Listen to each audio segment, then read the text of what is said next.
قابل توجہ ہے جس پر میں آج خصوصی طور پر بات کرنا چاہ رہا ہوں وہ یہ ہے کہ نبی پاک صلی اللہ علیہ وسلم نے یہ بھی بتا دیا کہ ماں کا بڑا حق ہے، اور حضور نے یہ بھی بتا دیا کہ بیوی کا بھی حق ہے۔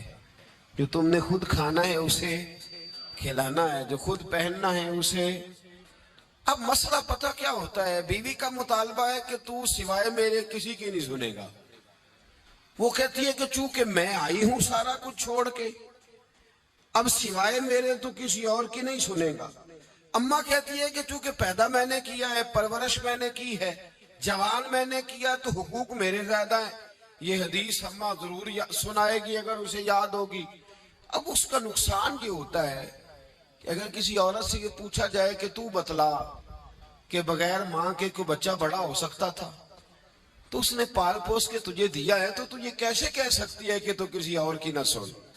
اور اگر اماں سے بندہ کہے کہ تو خود ہی گئی تھی اس کو دیکھنے، تو ہی اس کو لائی ہے، اب کس طرح کر کے یہ ممکن ہو سکتا ہے کہ خاتون خانہ جو نکاح کر کے آئی ہے، جس کے حقوق کا تعین خود نبی پاک صلی اللہ علیہ وسلم نے فرمایا، اس کو حق نہ دیا جائے؟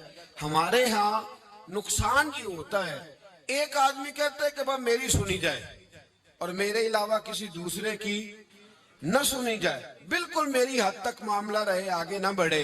میرے رسول پاک صلی اللہ تعالیٰ علیہ وآلہ وسلم کی خدمت عالی مرتبت میں جب ایک شخص نے عرض کی کہ حضور مجھ سے بڑا گناہ ہو گیا ہے تو میں کیا کروں، تو نبی پاک نے فرمایا جا کے اپنی اماں کی نوکری کر۔ ایک کوئی ایسا گناہ اس صحابی سے ہو گیا تھا جو دور جاہلیت کا تھا، شارحین نے لکھا ہے۔ اب وہ جن کے حقوق ضائع کیے تھے وہ مل نہیں رہے تھے یا وہ دنیا سے جا چکے تھے، تو اس نے حال پوچھا کہ حضور اب کیا کروں؟ تو نبی پاک علیہ السلام نے فرمایا جا اپنی اماں کی نوکری کر، اللہ تیرے گناہ معاف کر دے گا۔ اس صحابی نے فوراً کہا حضور میری تو اماں پردہ کر گئی، میری اماں تو وصال کر گئی۔ تو حضور نے ایک نیا حق بیان فرمایا، محبوب نے فرمایا جا کے خالہ کی نوکری کر، اللہ تیرے گناہوں کو معاف فرما دے گا۔ اور فرمایا خالہ بھی مثل ماں کے ہوتی ہے، خالہ بھی مثل، تو جا کے تو حضور علیہ السلام نے تو خالہ کا حق بیان کر دیا، نبی پاک نے تو تعین کر دیا کہ تو نے نوکری کرنی ہے۔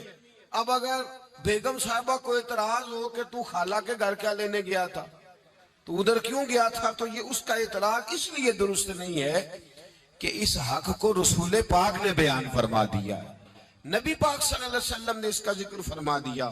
میرے رسول پاک سید عالم صلی اللہ علیہ وسلم نے خود ارشاد فرمایا، ترمذی شریف کی حدیث ہے، نبی پاک کے نہ کسی چچا پر کسی نے اعتراض کیا۔ توجہ ہے میری بات پر؟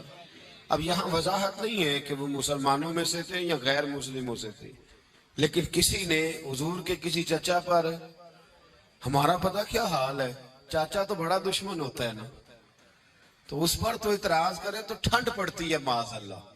لوگ کہتے ہیں فٹافٹ کر دو جملے اور کہہ دیں، چاچا تو شریک ہوتا ہے، روز ابا بتاتا ہے، اماں روز تبصرہ کرتی ہے کہ بڑا ظالم ہے۔ حضور کے چچا پر کسی نے اعتراض کیا، یہ ترمذی ہے، تو نبی پاک صلی اللہ علیہ وسلم نے فرمایا خبردار، اگر کسی نے میرے چچا کے بارے میں مجھے اذیت دی تو اس نے مجھے اذیت دی۔ اور فرمایا تمہیں پتہ نہیں چچا تو اس طرح ہوتا ہے جس طرح باپ ہوتا ہے، اس طرح ہوتا ہے جس طرح۔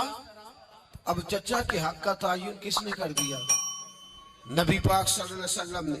اب اگر کوئی شخص اس پر یہ شکوہ کرے کہ یہ تو ایک اور حق آ گیا تو کدھر جائیں گے، تو نبی پاک نے چچاؤں کے حقوق بیان کیے، خالاؤں کے حقوق بیان کیے۔